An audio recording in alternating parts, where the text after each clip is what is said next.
I'm Dr. Avi Ratnanason, and I'm the founder and CEO of Dr. Avi Global. And with me today is Matt Tice, the CEO and founder of Insurgents Group. Really excited to be presenting this masterclass today on 6 steps to turn your service business into a digital revenue machine. Now, that's a really cool title, Matt, isn't it? I mean, it's such a big topic at the moment, particularly amongst leaders of professional services businesses in general, but also the market at large with the constant evolution of technology that's coming through. And now a little bit about Matt Tice, my guest for today. Matt is a very experienced consultant and he calls himself a generalist in that he has worked across strategy, operational improvement, leadership development. And Matt and I have collaborated on projects, at least over the last, I think, since 2008, since my days at Pfizer as the chief of staff and head of strategy and innovation, where Matt came in as the consultant. I've learned a lot from Matt over the years. We've worked together in that time. And Matt, perhaps you'd like to briefly introduce your background very quickly, and then we'll go and jump into the topic of the conversation today, which I'm super excited about. Great, Avi. Great to see you today, and certainly always fun to have the opportunity to work together. And a little bit about my background. I'm, okay, Avi, a generalist. We're a strategy and innovation firm, largely focused on helping organizations find advantage through disruption. We do a lot of work across the economy, healthcare, professional services, including accounting, engineering, law, etc. And we're doing a lot of work, or I suppose we've always done a lot of work helping companies make this digital transition. And in particular for professional services firms or services firms in general, kind of jumping that chasm where those traditional models are starting to break down and kind of inventing new business models to discover new ways to create revenue opportunities. That's what we're here for today, Avi. Yeah, absolutely. And Matt, we're talking about the 6 steps, but to make that transformation from a service business into one with digital revenue streams. But before we get into that, obviously there's a lot of context at the moment with regards to, rising interest rates and inflation, the consulting market or professional services market facing some degree of decline over the last 12 months following the economy. We've also seen impacts on, the sort of backlash against the corporate governance challenges at companies like PwC that have had flow-on effects into the general consulting market. So what are your thoughts in terms of, before we get into the 6 steps, I guess the market environment that we're looking at, and then perhaps how your 6 steps or how the 6 steps kind of flow into that? Sure. So let's be clear that the market environment is somewhat different depending on what part of the professional services ecosystem you occupy, right? So for management consulting, as you pointed out, Yeah. there's kind of an ongoing commoditization of that and pricing pressure, lots of supply of consultants in the market and so forth, which kind of creates a situation where, like always, differentiate or die, but it's harder and harder for management consultants to stay ahead of the curve, given all the change that's happening. So that's one. I think, in the world of accounting, at least in Australia, we've got this sort of perfect storm of there's a 8% year-on-year demand increase for new accounting talent, but we're minting 8% fewer accountants year-on-year. So that creates a situation where it's harder and harder to get quality staff to come in, join the profession, grow through the ranks, and so forth. But so that's a challenge. And then law. Lawyers are always busy, Avi, but I think some of the challenges that faced by law and probably also engineering is the hollowing out of the bottom as technology gets better and better. Yeah. More and more of the sort of the kinds of things that junior associates used to do can be done by technology. So in the middle to long term, you see a situation where it's virtually very difficult, and this applies to management consulting and accounting as well, but it's very difficult to bring up new talent and make them partner ready in a period of time that can generate value. So, I think we'll come back to this, but I think the challenge is that the hollowing out of the bottom of the pyramid of professional services due to technology and probably also platform workflows, which are coming. So it's very interesting. It's a tremendously fascinating time to be thinking about these things. Yeah, absolutely. And obviously there's been a whole lot of hype around AI, and then there's this cost of trial and error around adopting the technology. But before we get into that step, maybe Matt, should we just talk about what we see as those 6 steps at a high level, and then we can deep dive into different aspects of that conversation. Sure. I mean, just for context, I'll just take a minute and kind of lay that out. I mean, you know, this isn't rocket science, but I think the first question, the first step that we got to confront is what's the why? What's driving your need for change? Always, right? So, and I know that professional services businesses always start the why with the client, and client needs are evolving and changing, and are we keeping up with those is clearly the most important thing. But as you pointed out earlier, there's a bit of background on that in terms of kind of this convergence of economy and technology and availability of qualified resources and so forth, which creates this perfect storm, which then says, "Hey, is our model still relevant? And if not, how do we address that?" So if those things aren't relevant to you, then you're probably not paying attention. But more likely, particularly for mid-market firms, there's a squeeze. So you got to really focus on that. I think that's important. We always have to start there. What are we trying to accomplish? What are we solving for? But from there, it really comes down to how strong or robust or resilient is your current model to this change. And for professional services, particularly partnerships, where tend to be very much anti-resilient in a sense that some of these models have been persistent for decades and decades and decades and haven't really changed. So it's very confronting for leaders to sort of have a look and understand that model. And actually, in all the firms that we've worked with, virtually nobody below senior partners even understand what the model is, other than that they need to keep their utilization up and their billing high. Yeah. It's sort of like, how does it work is kind of opaque to most of the people in the firm. But it turns out that there are important assumptions that underlie any professional services firm's, core business model. And there's, you need to really understand what you have in your kit bag. What IP, what does your brand look like? What are the assets that you have? What relationships and so forth? So it's kind of like baseline. Step 2 is really about baselining these things and really understanding them. And then sort of once you understand that, then it's about going deep with, kind of emerging client needs. How is your client evolving? And, we always talk about if you keep doing the same thing in the same way, your customer is going to drift away from you. So there's this ever retreating frontier of your relationship with the firm and the client, and kind of understanding, how are you better positioned to address those emerging needs than your competition? And then certainly, you mentioned AI, like what are the use cases, and what are all alternative business models that might be applied from other sectors into this space as well. So we really need to go deep on that.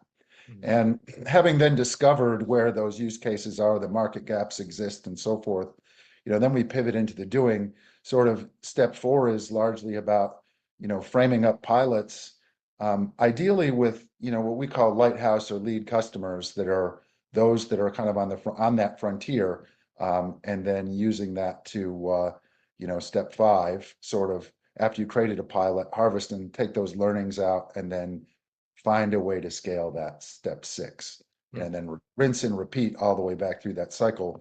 But as I mentioned, I don't think professional services businesses are used to this kind of responsive and adaptive approach to go to market. So it's a new muscle that needs to be developed. Yeah. Yeah, and it's a very comprehensive approach, Matt. And obviously, when we deal with a lot of CEOs, managing partners, and so on, one of the biggest challenges at the beginning is actually clarifying the problem statement, right? Mm.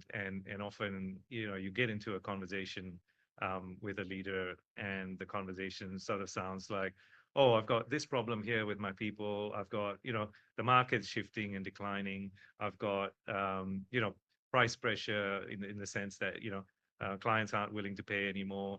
Um, in terms of framing the environment itself, and again, everyone's busy in the doing, busy in the billing, as you said, maximizing utilization, that Mm. there often isn't even that, let's call it discretionary effort, other than, okay, your regular partner meetings to talk about all the problems that are occurring. What is there a good way to frame the market and that shift, right? That very first point, though. Um, why are we doing this? Yeah, that's a very compound, complex question, Avi, and let me try to unpack it a little bit at a time, right? So first, kind of framing the market, as I said before, is understanding, largely starting with the question of what's our consequence of doing nothing, Yeah, right? So if we keep sailing the way we're sailing, yeah, um, 1, 3, 5 years out, what does it look like? yeah, Are we still in business? Are we still leading the market? Like if we're 100% confident of that, then we don't need to change, yeah, right? Let's be honest, if you're McKinsey, it's probably okay, like the Harvard of management consulting, that's fine. You've got that strong brand. yeah, You probably have more longevity to that model. But if you're a mid-market firm and you're not in an innovation mindset mm, towards these things, you're going to miss out. So I think that's the first backdrop. yeah, Um, and then I think it's really sorting for relevance in terms of what are the trends that are going to affect you, mm, right? And so I think that most firms are relatively lazy about thinking outside in. yeah, This applies to professional services, but probably across the economy too. We yeah, tend to we tend to focus on extrapolating what we're already doing and do more of that yeah, until unfortunately it runs out. So I mean, it's run its course, I guess. So yeah, I think that's the second thing is, building up the muscle again to scan what's important, what's not. Like even AI, there's a lot of hype around AI. And yeah, like you said before, a lot of experimentations. We do a lot of work with our clients on AI strategy, and we sort of, the first thing that we tell them to do is step back and remember, what's important, right? So what are the pivot points that you're going to prioritize those investments against things that are going to fundamentally change the way you compete in the market, yeah, and not get lost in the clutter of all the, we don't want to AI everything. We want to apply technology in general to things that are going to create strategic leverage for the business. yeah, So I think that's two. And then three, really unfortunately, and you mentioned this, and I picked up on your point a minute ago about utilization and being caught in the day to day.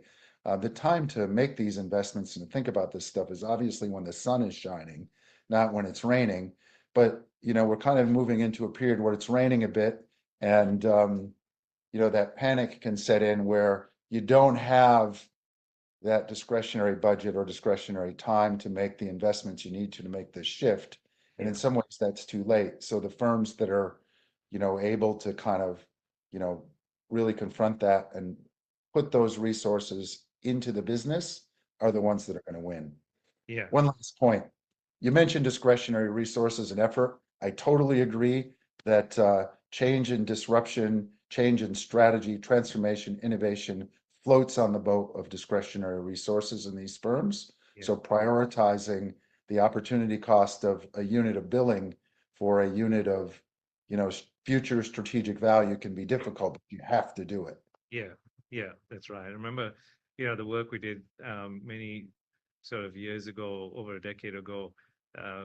Even doing something like, and we're talking about how do you put that into practice, budgeting even 2 hours in your calendar for strategic thinking or strategic effort was a challenge, right? For many executives, you put that in your calendar, and what happens is you get some kind of operational priority, a sale, a proposal, some issue, and that block keeps getting moved in the calendar until you never end up doing it. But as you said, it's a absolute high priority for the business in order to shift moving forward to meet the market. Um, the second step that we talked about was around the baselining, Mm. the existing model. And the thing that you mentioned was that a large number of partners, um, or a significant number of partners don't even understand the model that you're in. You know, as a professional service provider, it's all about winning the business, then doing and delivering. And then as you increase the volume or you sell more, then you kind of you bring in more talent that where you can get some kind of leverage at a lower cost per hour from junior professionals in that role, right? And that seems to be so it's a very linear economic model in a way, right? You sort of bring people, more people in, you grow up, and that's how most firms work. You know, how what else do you tend to look at when you're baselining the existing model? Well, first, there's two sides to that, right? So one is, um, look, I think let's be fair to these practices, right? The senior people do understand the model, but the junior people don't. Yeah, Okay. Um, so the two sides of it are one is kind of baselining the current state, right? So is your current model optimized to the market? And we work with a lot of professional services firms, and often we find that, for example, they're not necessarily using the right metrics, overweight on revenue and utilization, maybe not focusing, to your point, so much on leverage or on things like rate realization, which, really are key value drivers. yeah, Um, but and that's fine. So there is always let's make what we're already doing more effective, efficient, and so forth, particularly in this type of a market. Um, but you're right, in a sense, part two is the pivot of, unfortunately, professional services firms sort of value at 1 to 1.5 times revenue as a multiple. And yeah, that's pretty stable. Like the best ones that are super efficient might creep up to 1.5.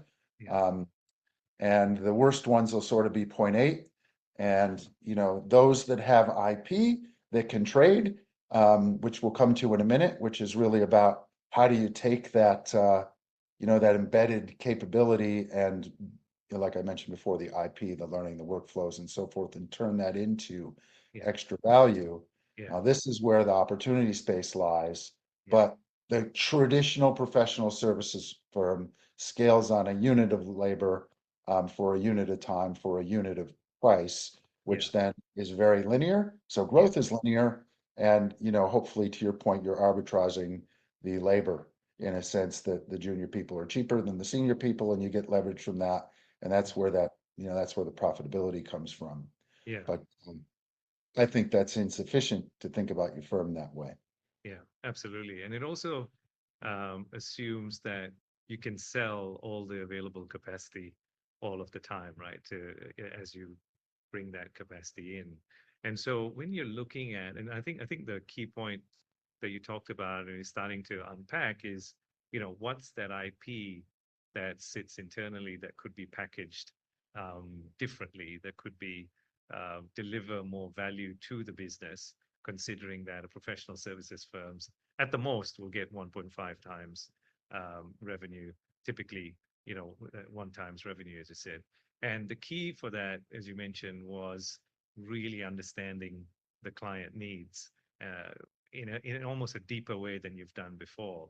Can you unpack that sort of third step around the client needs, and how do you do it in a way that um, and particularly when you've been in the market so long, you've got all these embedded assumptions. How do you test and sort of really get deeper into that insight? All right. Well, another big important question. So let's just make the assumption that most professional services firms are pretty client focused. Yeah, Okay. So, um, but obviously that focus is on doing the work to meet the demands of a client today, generally. In other yeah, words, I have a project and that project needs to be delivered, or there's an annual audit and we need to deliver the audit in the case of an accounting firm, or there's a brief that a lawyer needs to respond to, whatever those things are. yeah, So that understanding of the client tends to be quite transactional and kind of myopic in a sense that it's aligned to the problem du jour as opposed to tomorrow's problem, the proactive problem. yeah, So I think that's one thing, is just kind of how do you work with the client to look over the horizon at emerging changes and needs, yeah, and proactively respond to those needs. mm, Now, since you mentioned something earlier about discretionary effort, which, just if I can go back half a step, um, that discretionary effort can come through billable work if you're clever Yeah. and work with clients, like I said before, at the frontier to solve the next problem, Yeah. which then can be generalized into new IP, which then can turn into new services and so forth. And Yeah. obviously, um, that's probably the domain of management consulting is to think about that, but Yeah. probably less so in law and accounting. Yes.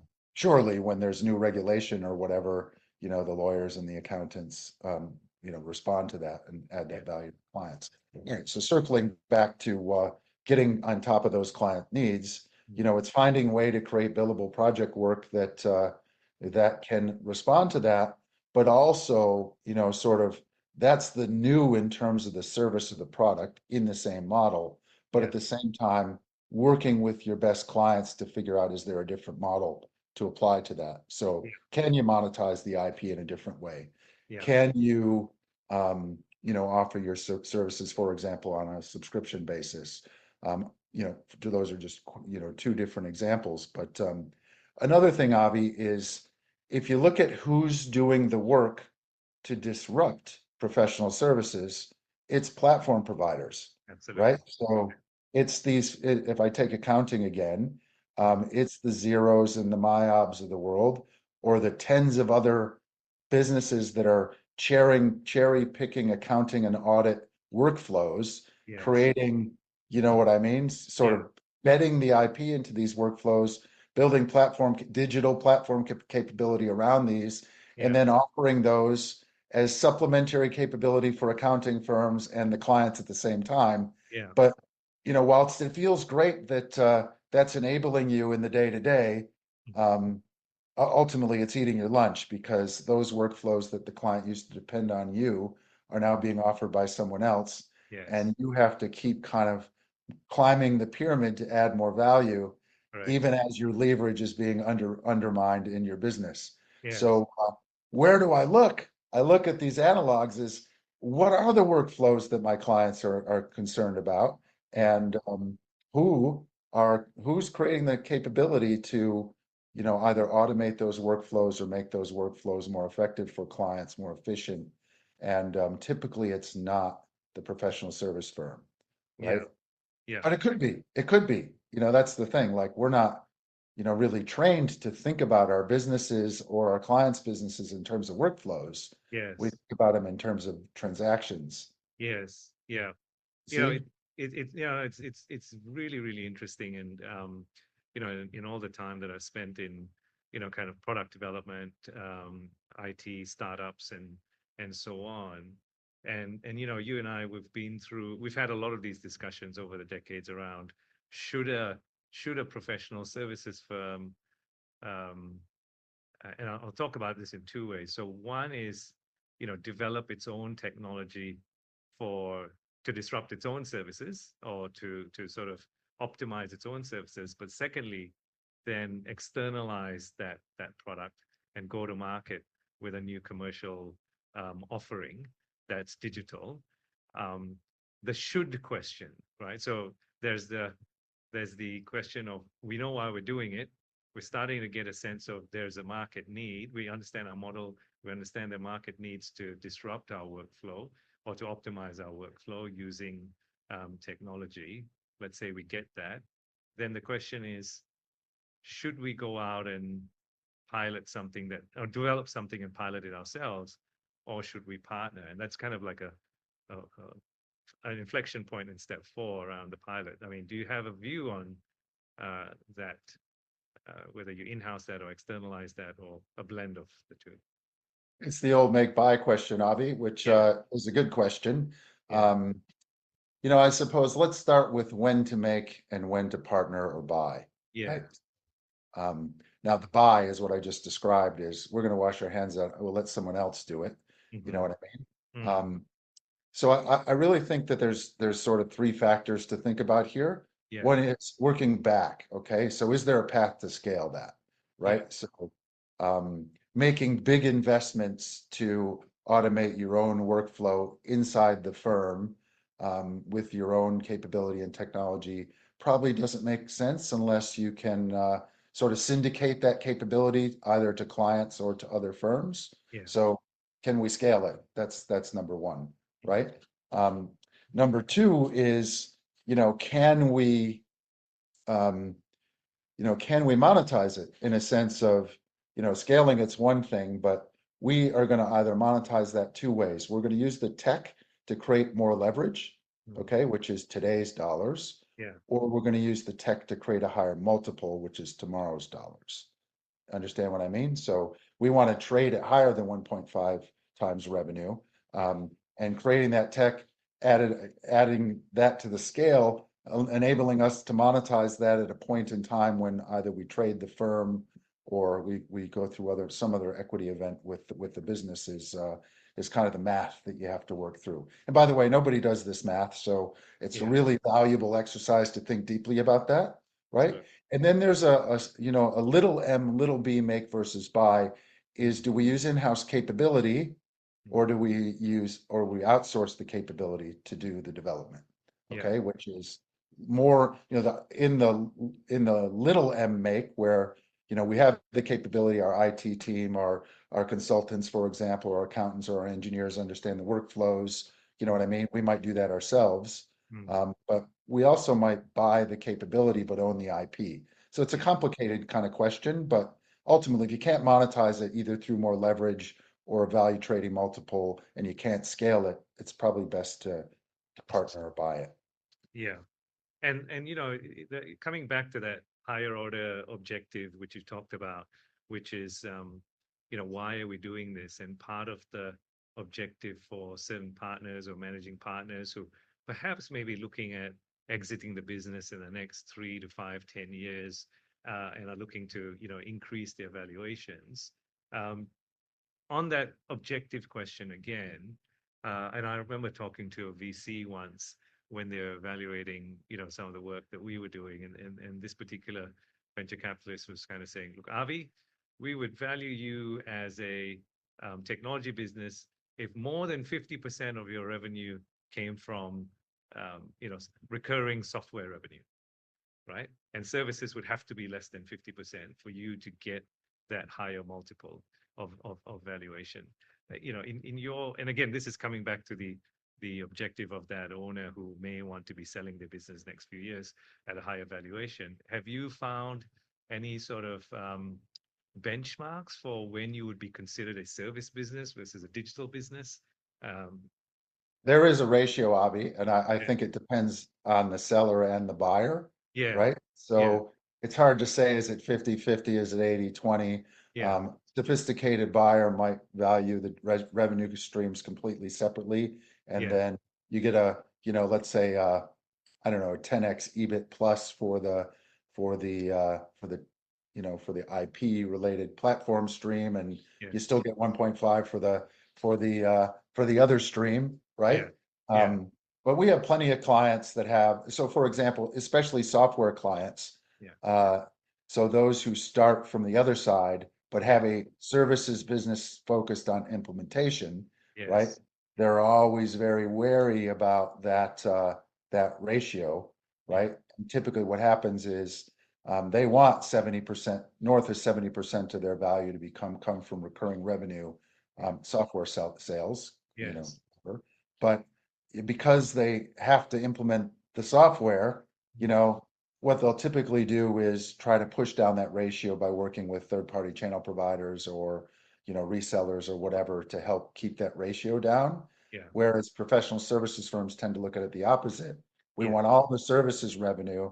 We're not yeah, as interested in the IP related revenue, so we don't prioritize that. yeah, So, it's kind of you look at this, you just take two clients and look at them side by side, and the philosophy's so different. yeah, Um, but I think the lesson there for professional services is, how do you create reliable, repeatable, recurring revenue streams that are not necessarily linked to a unit of labor, um, effort. yeah, Um, you know what I mean? And that's yeah, kind of when you're in that territory, that's where the valuation starts to shift. And yeah, everything we talked about before about automating workflows and things like that are how you get there. yeah. Yeah, absolutely. And there's a number of a couple of other considerations, because this is a very important point where you're in the business, you're considering launching a new product, as you call it, framing the pilot. You're considering launching a new product. You have tons of IP, right, that you've packaged and sold over many years. You've got a view of that some of this IP is still going to be very relevant. You can see the market in terms of the platform providers that are already disrupting these spaces, as you said, digitizing workflows and so on. So the market is full of technology players at the moment. And so you've really got to pick a niche that you're going to disrupt digitally, and you've got to make this buy, build, partner decision. One of the tensions that I've always seen at this point also is not just the valuation question, but it's the cash flow question, right? It's the cash flow tension where, as you rightly pointed out, your services business is going to give you these higher immediate margins, whereas your digital business, if you decide to build, is going to take quite a bit of cash investment, and and and the returns are going to be pretty small, right? In the immediate instance, particularly when you're doing the pilots, sometimes you might need to do free pilots and so on. And there's that real tension in the business because you're kind of cannibalizing some demand here, some of your own demand for a lower potentially significant lower price point in the short term. How do you deal with that tension, Matt? We have Because a term for that, Avi. It's called the yeah, incumbent trap, right? yeah, yeah, And the incumbent trap is basically built around the simple rule, thou shalt not self-cannibalize. yeah, And really that sort of we're addicted to those margins um, is problematic in a sense that if you're held accountable by a third party, nobody wants to give up those margins. So it's the Kodak problem in a sense of film is generating north of 90% gross margins, and a digital camera is going to do 25. Why would yeah, I cannibalize myself? Well, in hindsight, you look at that and say, well, if you don't, you're out of business, right? On one hand, but I'm just going to come back to the point of if if you can, the trick is to find people to come along on the journey with you and activate clients in a traditional billing environment to create the IP, build the model, and work together to solve the problem where it's win-win. The client gets value, you get the value, and then essentially that's where the pilot should be, so that you're largely getting paid to do the pilot work rather than it being a theoretical exercise in the firm. So just yeah, to reemphasize that point, that's super important. And by the way, it also creates an opportunity where you're out there with your clients, asking the question, what's the next big problem and how can I help? Which is only value added, right? So I think that's really important. yeah, But you're right, it may be that those margins decline. Your weighted average margin might decline, which could be a problem. Except remember, we're aiming for two things, right? Short-term economic value. So if I have more reliable recurring revenue, as a percentage of my total sales that has higher leverage, then over time I should get a higher margin from that, mm, right? Uh, at least on that. So my gross margin might decline a little bit. mm, Reliability of revenue might increase a little bit. And certainly the need to put in a unit of labor to get that dollar of revenue, a recurring revenue, is lower, yeah, right? So my yield will increase on that. So that's important.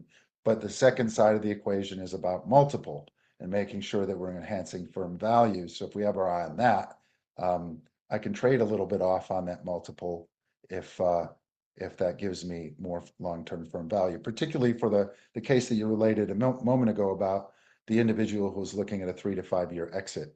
yeah, This is all they should be thinking about, right? yeah, Is how do I position that business in year 5, year 3, to exit at the highest possible value, yeah, not how do I turn the crank, just keep turning the crank to keep everyone busy so that I get my multiple of EBIT on that at the end at 1 times revenue, right? That's important too, absolutely. but it's not enough. That's my opinion. Yeah, Yeah.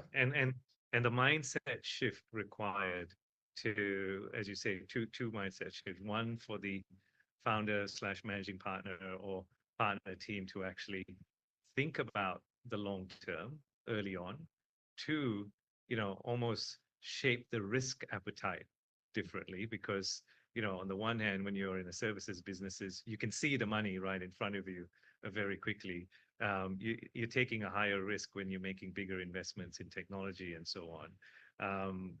But also, I think thirdly, as you point out, this as you nice to put the incumbent trap of, we're very comfortable, we're doing really well at the moment in the business, or we see some of the risk here, but we're just going to keep going with the current model and don't want to disrupt it with a offering that's coming in at a lower margin, is often a trap. And sometimes some businesses, struggle to make that, they would call it a leap, because of purely mindset challenges rather than, real real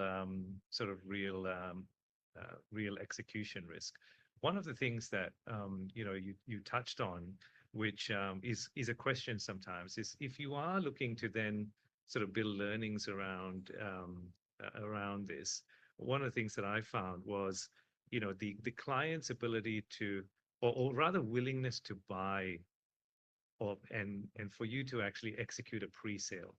So what I mean by that is, and you touched on it using different language, is if the problem is so significant, clients are almost willing to spend money on a product that hasn't even been built yet, right? And that's almost a signal of validation around, are we on the right track here in terms of assessing a client need? How do you go about, how would you go about, I guess, framing the pilot and then learning from that pilot in those first initial stages? Well, I think the key is shared risk with the client, right? Yeah, So yeah, that's ultimately the key to it, right? So, I'm making an investment, you're making an investment, and together we're going to discover, some new opportunity, new future, new way to solve an existing problem together, right? yeah, So that's the mindset that you've got to approach it with. Um, so, you think about it as like that's going to subsidize the R&D work that's going to be required to find that new solution. yeah, Okay. And in the space that we're talking about is, fundamentally, which will then land on something that allows us to create scalable IP that can create recurring revenue that has platform characteristics as compared to or in addition to um, traditional the service sort of days for dollars revenue model, right? So yeah, that's the thing we got to discover. So it's, to me, Avi, it's really a mindset thing. The pre-sale is less about showing up with something and saying, here it is, but more about co-creation, co-investment with the client to, work together to kind of land on those solutions. mm, I just think that with the right client, that creates much stickier, deeper kinds of relationships. Even if you fail, right? Having that open mindset with the client will be rewarded in the traditional way. I don't mm, see any downside. yeah, You know what I mean? But yeah, it is important to be smart enough to know which problems to solve, yeah, right? And to be fearless enough to know that not all of them are going to work, yeah, right? You have yeah, to do that too. Now, if I could just digress for a second, because I want to talk a bit about people, yes, because it's really important. Professional services firms are people businesses, yeah, right? yeah, And I find that the incumbent trap is largely more about the partners trying to preserve, like in a absolutely. traditional partnership model, I'm going to hand over my partnership to a junior. That person's going to earn into that, and I'm going to sort of fade out into the sunset, reduce my billable hours, all those kinds of things, right? Yeah, So, in the traditional model, that creates a very risk-averse senior partner, yeah, right? Because, you know, the theory of the firm is that it's never going to trade, it's just going to keep recycling new partners, yeah, which is a real impediment to that mindset. mm, However, we live in a world where the competition for talent is super fierce, okay? And young people in accounting firms and engineering firms and law firms and management consulting firms and customer service firms want to work on these problems, yeah, right? They want to cut their teeth on this stuff. They mm, want the challenge.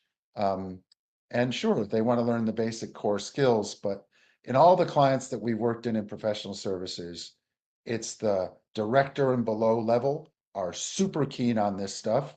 mm, And, the and of course the partner level are super cautious on it, yeah, right? finding Yeah. that balance. But I think that you can have another win here by baking this kind of thinking and this kind of mindset into your EVP, your employee value proposition, and that can create a more powerful differentiator. We're going to give you an opportunity, not just to learn the accounting trade or the engineering trade or the management consulting trade, but we're going to give you an opportunity to innovate and try different things and work in different ways, which will create career equity for you, and obviously increase the firm's equity too. So I think Yeah. that's a win. Yeah, absolutely. And it's just touching on that. We just did a project to engage the whole leadership team of a firm on the whole strategic piece and strategic thinking piece. And the managing partner said after the first couple of sessions, I've seen my partners even more engaged now in the business than they were before, because it was all doom and gloom before, and then when you suddenly open up the big picture and you start to see the opportunities available, as you said, the potential shift in thinking, the potential to actually digitize some of these opportunities that in some ways the younger folk are more um, I wouldn't say they're digital natives, but almost have a greater affinity for from a mindset perspective. And as you mentioned, sometimes it's you have one partner that sees the bigger picture and the longer term play, and other partners that are also equal seniority that have completely different risk appetite and attitude to the business, right? Which creates some real significant tension internally. As you said, it's a people business, and you've got to understand the mindsets of the people around you to bring them on the change. We're still on that point around, doing should we execute this or not? And maybe just on that point, uh, Matt, how do we handle that conversation between partners on making these investments? Because I know that's come up quite a bit, and there comes a point where you've got to decide, and you're thinking about the pilot. Let's say you've got clarity on the direction, on where to go. You've talked to a few clients that are willing to come on board to share the risk, for example. You're getting into that execution, but you're still having that a bit of internal tension. What's the what's All right, I'm going to try to visually describe what I'm going to describe the U-shaped curve problem here. Yeah, Okay, so the smaller firms, okay, who have more, let's call it power concentrated into fewer people, yeah, it's easier because if that leader is engaged to work on these types of problems, then they can push it through. You yeah, know what I mean? The yeah, problem is smaller firms have less discretionary resources, okay, and yeah, discretionary time. Okay, so the opportunity cost of a unit of labor is higher, yeah, right? It just the math works out that way. Okay. Equally, the much bigger firms have either excess capacity at certain times or can afford to peel off some of that margin out of their leverage where they can do skunkworks projects, which meet the characteristics that we talked about before.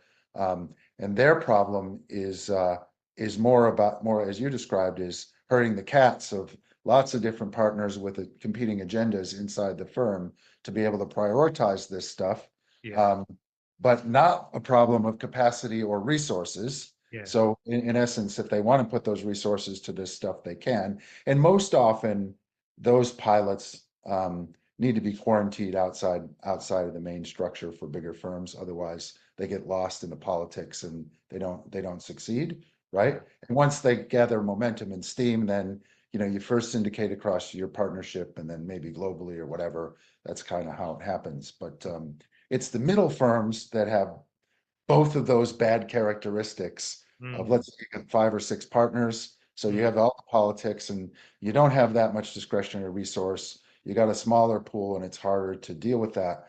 mm, But it's the middle firms that really need to think hard about this stuff because, first of all, they're going to be the first to be disrupted or disintermediated by emerging technology. mm, And second, they don't have as strong of a brand, but probably the one thing that they do have is they tend to occupy a niche, and that niche is they're famous for something. yeah, So, they're more likely to be invited by a client to do this kind of work. It's just a question of whether or not they'll walk through that door, and also a question of whether or not they can, you know, they can prioritize that discretionary effort to do the work. So I Yeah. think it's interesting. So easier in some ways for the small, easier in a lot of ways for the big, harder for the middle guys, but the opportunity is biggest for the guys in the middle, Yeah. right? Because, as a percentage of revenue, the new thing for the bigger guys is going to be, to your earlier point about the ratio, kind of a bit of a drop in the bucket for a long time Yeah. until it's, you know what I mean? Until it's Yeah. big enough to make a difference. Yeah. For the little guy, um, won't be a drop in the bucket, Yeah. but there's less scope to fail. And for the middle guy, we can kind of work that ratio a little bit more effectively. Yeah. But you have to have that mindset that we need to go and discover this stuff, because if we don't, we're not going to be able to get the talent, which is what drives our current model in the future. Mm. Somebody else will create these workflows at our expense if we don't do it. Yeah. And that's going to be a problem, because we have to keep going up and up and up on the pyramid of value added, and eventually the whole thing collapses. And it's not a great place to be. Yeah, yeah. And interestingly, even with the larger firms, let's say the big four, that are structured often by sort of practice areas and so on, whilst they may have the internal capability to develop products, digitize workflows, bring in AI or develop their own AI, those resources are spread so thin across different practice areas that whilst you may kind of be able to generate some significant revenue out of that, acquiring the resources to do that internally, they're also supremely bureaucratic in a lot of ways, right? The Well, level in of some ways, they're collections of dozens and dozens and dozens of small to medium-sized firms under correct. one brand. But Yeah, not all of them operate that way, and not all partners have that mindset. But I yeah, think for the bigger firms, what typically happens is when these things are created, they're then spun off into different companies, or absolutely. sold off Yeah, to others, yeah, or tied up in JV partnerships, with platform providers or whatever, where that monetization of that comes back into the partnership. yeah. So, you know what I mean? So there are just more options the bigger you get on that side of it. Yeah. Yeah, absolutely. I'm just looking out for any questions from the audience. So if anyone's interested in asking a question, feel free to chuck that into the chat box, or send us a message right now. In the meantime, just covering off the last couple of steps, Matt, as we're talking about, a lot of harvesting the learnings from a pilot. What's the best way to do that in terms of, let's say, people, process, and financials and so on? And then how do you actually take those learnings and iterate on scale these offerings? What are your some of the key Right. observations there? Yeah. So Yeah, again, let's be clear that the six steps are a loop, not linear, in a yeah, sense that, absolutely. you know what I mean? So that sort of, again, it's just mindset of, if you're going to do a pilot, your goal is to extract as much learning out of that to apply into the next go around, so Yeah, that you're iterating towards something that works, right? So, um, and to have an open mind about discovering that almost certainly your upfront assumptions about what's going to work are going to be invalidated in that sort of learning process. yeah, So it's about recasting those assumptions and making, material adjustments to those models yeah, until it starts to gather steam, and then it can be scaled and syndicated, right? So um, it's sort of like, if you have a bunch of people with pitchforks in your firm waiting for something to fail, then it's going to fail, is it not? Right? If you have a mindset of, it's going to fail, but I'm going to take that learning and keep applying that learning until I get the formula and the recipe just so that I can scale that and understand, that's sort of the lean startup mentality, which is not a comfortable space for professional services professionals, yeah, right? yeah, But we got to blueprint that into our thinking, so that, and I think your point about digital natives, I think that the younger people in firms are, they're being brought up this way, and they start to understand this is how it's done. yeah, Um, but your best talent's going to go at some point and leave and join a startup, and that's how it's going to be. yeah, How do you build that into the fabric of your culture to yeah, make that fundamentally just how things are done around here? yeah, That learning is super important. And if you don't have a process for that learning, and you're not clear about how you're going to capture that and apply those learnings, whether it be, a new code and thinking differently about that, or channels to market, or whatever elements of your business model are important, Yeah.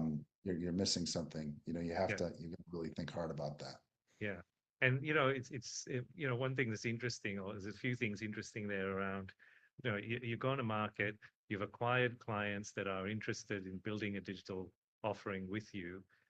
You have started implementing or executing either through hiring the right capability or potentially outsourcing, let's just call it software development capability or AI development capability. You're implementing, let's assume you've managed to quarantine a sufficient level of discretionary effort or resource in order to execute that. You're getting learnings coming through. I think sometimes um, potentially what I find the mindset in a professional services firm, because we're so used to good implementation, right? We're often used to implementing projects or services that often, most of the time, turn out well. Whereas with technology, particularly your first few iterations, you can have a lot of challenges, right? There's often a mindset, well, there's two things. One is the mindset of, oh, geez, this is failing. How do we make sure we change that to a more learning mindset as opposed to, we're failing too quickly? That's one. And then the second question is particularly with a lot of firms that a significant chunk of their services revenue has been more project based as opposed to recurring revenue in the first place, right? So there are a lot of services firms that have never had a managed service type offering and have never even charged for recurring revenue. How do you deal with those two, let's call it opportunities? I think you just have to have a shared philosophy about, again, all the way back to step one, what's changing and why, Yeah, right? yeah, If you think you're bulletproof as a firm and you don't need to change, then don't change, yeah, right? yeah, But if you don't think you're bulletproof, then, your change can happen on two dimensions, right? Dimension one is better, faster, cheaper of what you're already doing, mhm, okay? And dimension two is exploring new territory. I'll just be clear that that territory sometimes, but not always, is digital. yeah, Okay. yeah, So digital gives us a lot of opportunity there. yeah, It's sort of like, I know this guy who he's a painter. He runs a small painting business. He's got about 7 or 8 painters, mm, right? And I could draw the analogy of professional services mindset here, but like almost like all inventions, right? This guy found a pain point in the workflow of painting that he's like, this really takes up a lot of our time and it's not value added to the client. So he invented um, a little widget basically that made painting a lot easier and yeah, saved him a couple of hours a painting shift over 7 guys, yeah, right? Now, he could have said, let's take that win. Now I'm a little bit more efficient. Awesome. mm, But instead, he got on the phone with the guy in China and said, how do you make me 10 million of these so that I can get every other painter on the planet yes, to benefit from the IP I've just created? yes, Okay. And now that product is in Lowe's, Home Depot, Bunnings, Home yes, Hardware, all across the world, yeah, right? And this guy makes, let's call it 30 to 1 product revenue over painting revenue. Okay. But he likes painting. He still does the painting, but he yeah, gets a big fat check every month yeah, um, from the product that he's created to solve the yeah, problem. I see it exactly the same for professional services, yeah, right? How do I do that? And yeah, sometimes it's digital workflow, and sometimes, but it always has these same characteristics of, scalability, economic value, et cetera, that we've already discussed. Yeah. absolutely. And, it brings me to kind of two thoughts. One is, as you know, I've developed my own AI clone coach as well to kind of digitally scale myself as a service, which is an interesting learning and experiment as I go to market with that. But secondly, the the thing around what you talked about earlier, that passion for the problem, the passion for solving the problem for other customers, often driving the first few iterations of the product. When you're not seeing the returns, when you're not, kind of, you're getting a little bit of satisfaction, but you actually haven't seen the financial returns around that investment. It's really that passion for solving the problem, passion for building something that's really driving, a lot of that initial kind of implementation and iteration, which is yeah, super exciting. So Matt, we're coming to the close of the conversation here, and it's been a really really exciting conversation. I think from my experience, these are conversations happening in so many professional services business. Some that are kind of moving forward to some degree, or some that are stuck and haven't really figured out what step one is, and so on. Have you got any final thoughts or final words around this whole problem around building the digital revenue machine from a services business? Anything? Sure. I'd say, let me just summarize kind of three takeaways here. Yeah, Okay. Um, First of all, if you're not thinking about this stuff, you're already behind. Okay. So, I think that the market and the change in the market, both now and more systemically, are going to drive you to need to be focused in this direction. So, get on the horse and start thinking about, how to address that issue. That's one. Two is change your mindset. Your mindset is got to come back to this idea that my goal fundamentally is to increase my firm overall short and long-term value. Okay. You've probably been focused on the short, but let's focus more attention on the long-term value. Okay. That's important. And then third, related to the first point, is that, your young people want to do this stuff, give them an outlet to do it. Your competitors are already doing it, and some of those competitors aren't your traditional, the other professional services firm, tax accounting firm down the street. It's a platform provider, tech company, whatever, that is doing this work at your expense. So, open your mind up to thinking differently about how you engage your team and engage with the market. yeah, absolutely. And what I think was also really interesting, from a summary perspective, Matt, was that bit around why and solving a problem. Sometimes it's not only about solving a problem, it's about having a vision for your business, right? In terms of where you want to go in your business, and what's going to achieve that goal beyond what you're doing today, right? And so the problem centric approach and the customer centric approach certainly all feed into that. But sometimes for those that are more entrepreneurial leaders and founders, they generally have that vision and passion to create something, even a legacy. Let's call it a legacy sometimes, beyond what their service offers from a day-to-day basis, and that could be one of the drivers to drive moving forward.